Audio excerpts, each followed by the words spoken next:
You know, I'm struck by how one of the implicit themes of TED is compassion, these very moving demonstrations. We've just seen HIV in Africa, President Clinton last night, and I'd like to do a little collateral thinking, if you will, about compassion and bring it from the global level to the personal. I'm a psychologist, but rest assured I will not bring it to the scrotal.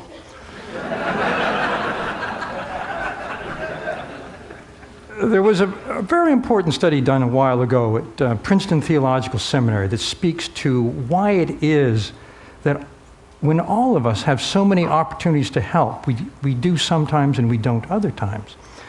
A group of divinity students at the Princeton Theological Seminary were told that they were going to give a practice sermon, and they were each given a sermon topic. Half of those students were given as a topic the parable of the Good Samaritan, the man who stopped the stranger to help the stranger in need by the side of the road. Half were given random Bible topics. Then one by one, they're told they had to go to another building and give their sermon. As they went from the first building to the second, each of them passed a man who was bent over and moaning, clearly in need. The question is, did they stop to help? The more interesting question is, did it matter they were contemplating the parable of the Good Samaritan? Answer, no, not at all. What turned out to determine whether someone would stop and help a stranger in need was how much of a hurry they thought they were in. Were they feeling they were late?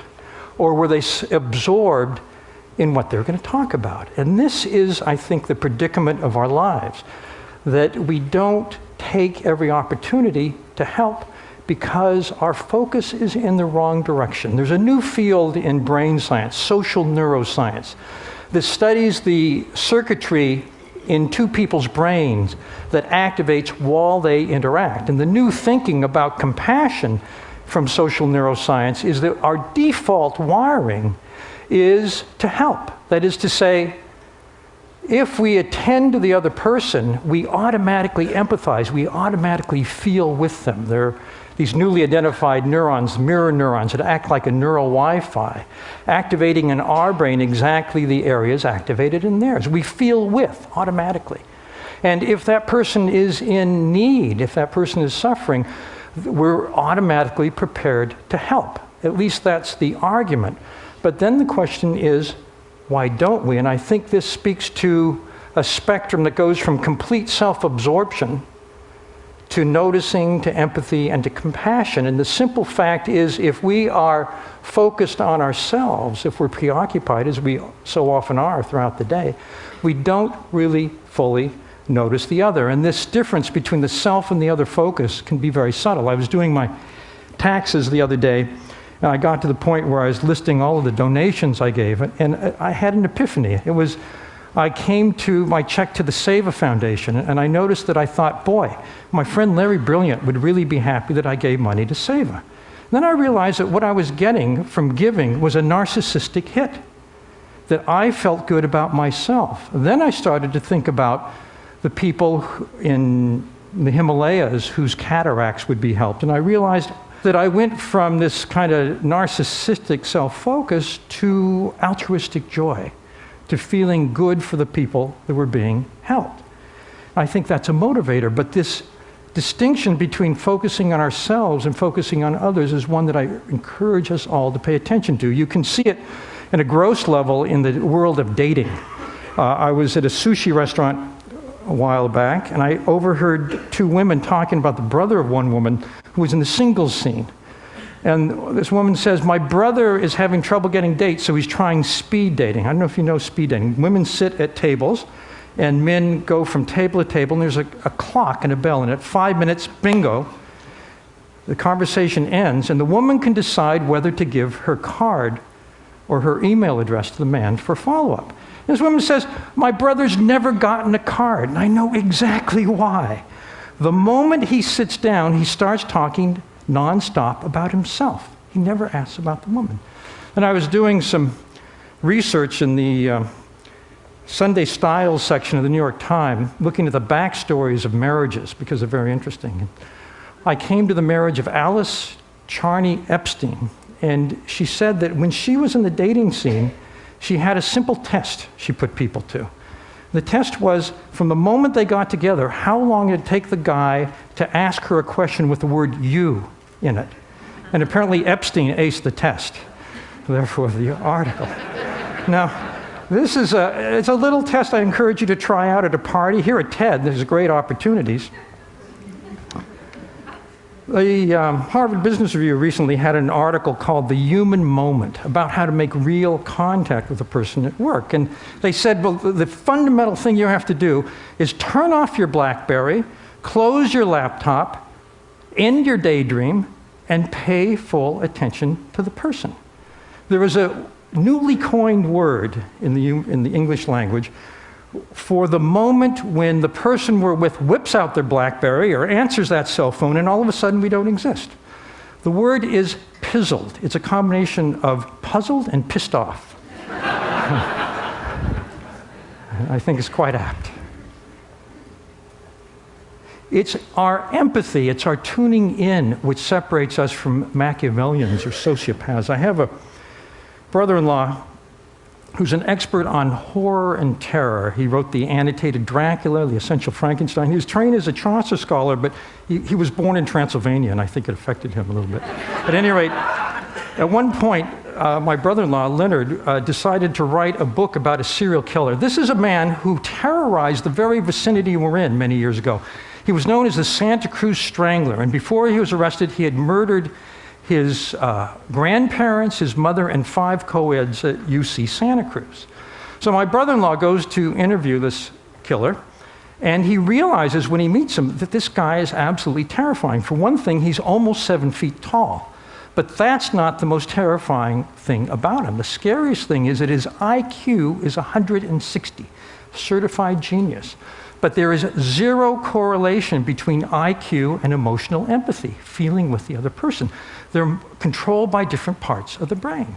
So at one point, my brother-in-law gets up the courage to ask the one question he really wants to know the answer to, and that is, how could you have done it?